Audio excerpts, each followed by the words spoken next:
महाराष्ट्राचा आवाज आपल्या हक्काचा। बदलापूर शहरात आमदार खासदारांचा रेल्वे स्थानक दौरा। रेल्वे फेऱ्या वाढवा, प्रवाशांनी व्यक्त केली नाराजी। रिक्षा चालक संघटनेने दिला कपिल पाटील यांना पाठिंबा। लोकसभा निवडणुकीच्या पार्श्वभूमीवर भिवंडी लोकसभा मतदारसंघाचे उमेदवार कपिल पाटील तथा मुरबाड विधानसभा मतदारसंघाचे आमदार किसन कथोरे यांनी बदलापूर रेल्वे स्थानकाचा दौरा करत रेल्वे प्रवाशांशी संवाद साधला। यावेळी कपिल पाटील यांच्याशी बोलताना अनेक रेल्वे प्रवाशांनी बदलापूरसाठी रेल्वे फेऱ्या का वाढत नाहीत, रेल्वे फेऱ्या वाढवा अशा मागण्या केल्या। अनेकांनी यावेळी रेल्वे प्रवासात होणाऱ्या त्रासाबाबत कोणीच दखल घेत नाही याबाबत नाराजी व्यक्त केली। भिवंडी लोकसभा मतदारसंघाच्या निवडणुकीत महत्त्वाचा फॅक्टर असणाऱ्या व झपाट्याने वाढत जाणाऱ्या बदलापूर शहरात रेल्वे प्रवाशांच्या खूप जास्त समस्या आहेत। आधीच रेल्वेने प्रवास करणाऱ्या बदलापूरकरांची संख्या 1.5 ते 2.25 लाखांवर गेली आहे, तर बदलापूर रेल्वे स्थानकात असणाऱ्या रेल्वे फेऱ्या या निम्म्याहून कमी आहेत। यामुळे रोज गर्दीतून लटकून जीवघेणा प्रवास बदलापूर करत आहेत। याच बदलापूरकरांच्या समस्या जाणून घेण्यासाठी व त्यांच्याशी संवाद साधण्यासाठी भिवंडी लोकसभा मतदारसंघाचे उमेदवार कपिल पाटील व त्यांच्यासह भाजपाचे उमेदवार कपिल पाटील त्यांच्यासह भाजपाचे स्थानिक आमदार किसन कथोरे यांनी एकत्रितपणे सकाळी 10च्या सुमारास बदलापूर रेल्वे स्थानकाचा दौरा केला।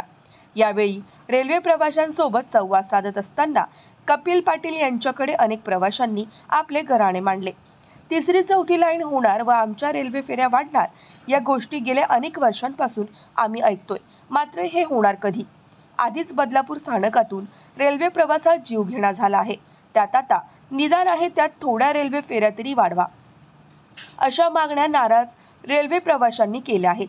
तर दुसरीकडे बदलापूर रेल्वे स्थानकाच्या बाहेर असलेल्या रिक्षा चालक मालक संघटनेकडून कपिल पाटील यांना आम्ही पाठिंबा देत आहोत असे रिक्षा चालक मालक संघटनेच्या पदाधिकाऱ्यांनी जाहीर केले व त्याचबरोबर गेल्या अनेक वर्षांपासून प्रलंबित असलेल्या हक्काच्या रिक्षा स्थानकांची मागणी पुन्हा एकदा कपिल पाटील यांच्याकडे केली।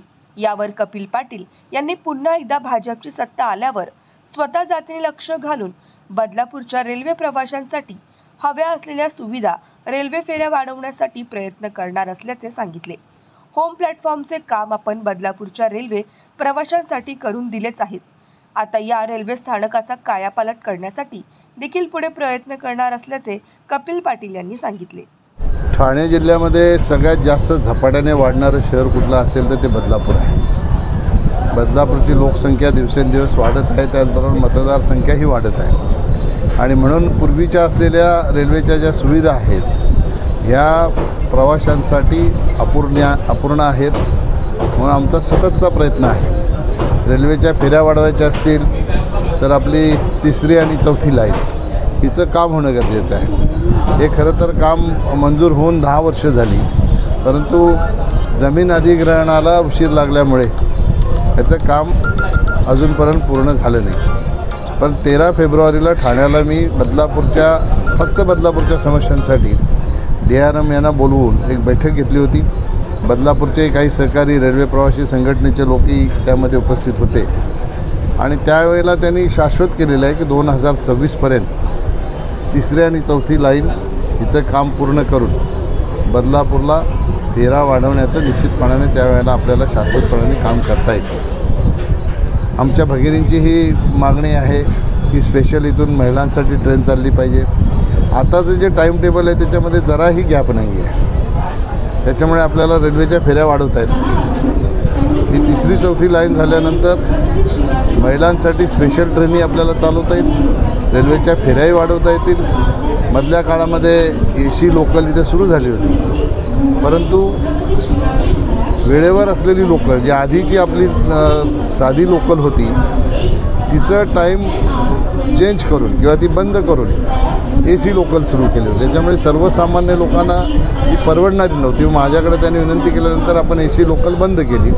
आता पुन्हा AC लोकलची मागणी बदलापूरकरांनी केलेली आहे। हे जेव्हा टाईम आपलं सेट होणार तिसऱ्या चौथ्या लाईनच्या वेळेला, त्यावेळेला निश्चितपणाने आपल्याला AC लोकलही सुरू करता येईल। खरं तर बदलापूरकरांचा प्रवास सुखकर व्हावा याच्यासाठी आमदार साहेब असतील, मी आहे, नगरसेवक आमचे असतील, शिवसेनेचे नगरसेवक असतील, हे सगळेच लोक म्हणजे सगळे मित्रपक्षाचे लोक आम्ही सतत प्रयत्नशील आहोत. कारण शेवटी कुठे ना कुठे ह्या लोकांच्या त्रासाशी आपलाही संबंध आहे. त्यांना जो त्रास होतो प्रवाशांना, तो त्रास कमी करण्याचा हेतू हा सगळ्यांचाच आहे. आणि म्हणून रेल्वे प्रशासनाला सतत मी सूचना करत असतो. रेल्वे प्रशासन त्याप्रमाणे जे काम मंजूर आहे ते काम तातडीने करण्याच्यासाठी पुढाकार घेऊन ते काम करत असते. जसं होम प्लॅटफॉर्मचं काम आपलं झाल्यानंतर बऱ्याचशा प्रमाणात प्रवाशांना या ठिकाणी सुविधा निर्माण झाली. आता आपण बघतो होम प्लॅटफॉर्मवर गाडी आलेली आहे आणि ते लोकार्पण झाल्यामुळे प्रवाशांनी थोडंसं समाधान व्यक्त केलेलं आहे. पण अजून काही ज्या समस्या आहेत त्या समस्यांचं निराकरण निश्चितपणाने लवकरात लवकर केलं पाहिजे, जेणेकरून प्रवाशांना सुखकर प्रवास करता येईल. आता इथे काम सुरू असल्यामुळे काही प्रमाणात थोडंसं डिस्टर्बन्स येत असेल. म्हणजे लिफ्टचं काम सुरू आहे, एक्सलेटरचं काम सुरू आहे, डेस्कचं काम सुरू आहे.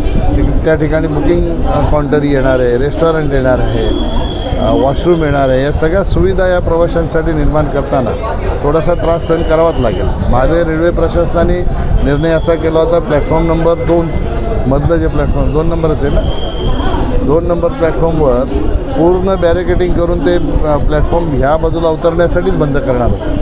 पण रेल्वे प्रशासनाला मी सूचना करून ज्या ठिकाणी लिफ्ट आणि एक्सलेटर येणार आहे तेवढा पुरताच पोर्शन बंद करावा आणि बाकीच्या प्रवाशांना तो उतरण्यासाठी व्यवस्था व्हावी. रेल्वे प्रशासनाने ते मान्य केलं आणि आता आपण बघतो त्याप्रमाणे या ठिकाणी सुविधा सुरू आहेत. निश्चितपणाने मी आता येत असतानाही आपल्या एका सहकार्य राजकारण हा विषय नाहीच आहे, विकास हा विषय. विकासाच्या माध्यमातून आम्ही हातात हात घालून दोघेही काम करत असतो. आणि निश्चितपणे जो या मतदारसंघातला विकास आहे त्याला वेगळ्या प्रकारची दिशा देऊन आम्ही एक वेगळ्या प्रकारचं विकासाची मॉडेल इथं तयार करून दिलेली आहेत. मग रेल्वेचे प्रश्न असतील, शहरातले पाण्याचे प्रश्न असतील, MSCBचा सुद्धा प्रश्न असेल किंवा मोठे मोठे जे प्रश्न आहेत यावर नेहमी आम्ही बरोबरीने काम करतो. आणि त्यामुळे निश्चितपणे या वेळेला निश्चितपणे हॅट्रिक होणार आहे, त्याच्यामध्ये काही अडचण राहणार नाही. अनेकदा विरोधक पण म्हणत होते की कुठेतरी आमदार आणि खासदारांमध्ये दरी निर्माण झालेली, आज एकत्रित प्रचाराला बाहेर पडले. आता त्याच्यावर मस्त एकदम चांगला ब्रिज टाकलेला आहे आणि आता ताबडतोब तयार झालं. तुमच्या परिसरातील काही घडामोडी किंवा समस्या असतील तर आमच्या वृत्तवाहिनीला संपर्क करा आणि तसेच सतत अपडेट राहण्यासाठी आमच्या वृत्तवाहिनीला सबस्क्राईब करा आणि बेल आयकॉन दाबायला विसरू नका.